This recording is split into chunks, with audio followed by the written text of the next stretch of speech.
ప్రస్తుత ప్రపంచ క్రికెట్ లో స్టార్ బౌలర్ల లిస్ట్ లో బుమ్రా ఖచ్చితంగా ఉంటాడు. 3 ఫార్మాట్స్ లో నిలకడగా రాణించే అతి కొద్ది మంది బౌలర్స్ లో బుమ్రా ఒకడు. తన పదునైన యార్కర్స్, స్వింగ్, బౌన్స్ తో ఎంతటి స్టార్ బ్యాటర్ నైనా బోల్తా కొట్టిస్తాడు. ప్రపంచ స్టార్ బ్యాటర్లు సైతం ఈ యార్కర్ వీరుడిని ఎదుర్కోవడానికి ఇబ్బంది పడుతూ ఉంటారు. ఇప్పటికే క్రికెట్ లో తనదైన ముద్ర వేసిన బుమ్రా నెంబర్ 1 బౌలర్ గా కితాబులు అందుకుంటున్నాడు. అటువంటి బుమ్రాకు తాను పోటీ అని సౌత్ ఆఫ్రికా యువ ఫాస్ట్ బౌలర్ క్వైనా మఫాకా అన్నాడు. ఈ 18 ఏళ్ల ఫాస్ట్ బౌలర్ గతంలో తాను బుమ్రా కంటే గొప్ప బౌలర్ అని చెప్పుకొచ్చాడు. ఇది విని చాలా మంది ఆశ్చర్యపోయారు. అయితే తానిచ్చిన మాట నిలబెట్టుకునే ప్రయత్నం చేస్తున్నాడు. పాకిస్తాన్ తో స్వదేశంలో జరుగుతున్న తొలి టీ20లో మఫాకా తన ఫాస్ట్ బౌలింగ్ తో పాక్ ను భయపెట్టాడు. ముఖ్యంగా అతను వేసిన 2వ ఓవర్లో 2 బంతులు 150 పైగా స్పీడ్ లో వేయడం విశేషం.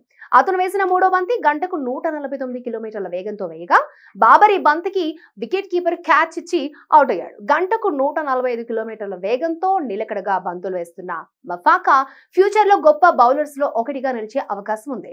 ఇప్పటికే ఆ జట్టులో రబాడా లాంటి ప్రపంచ స్థాయి బౌలర్ ఉన్నాడు. ఈ మ్యాచ్ విషయానికి వస్తే మొదట బ్యాటింగ్ చేసిన సౌత్ ఆఫ్రికా నిర్ణీత 20 ఓవర్లలో 9 వికెట్ల నష్టానికి 183 పరుగులు చేసింది.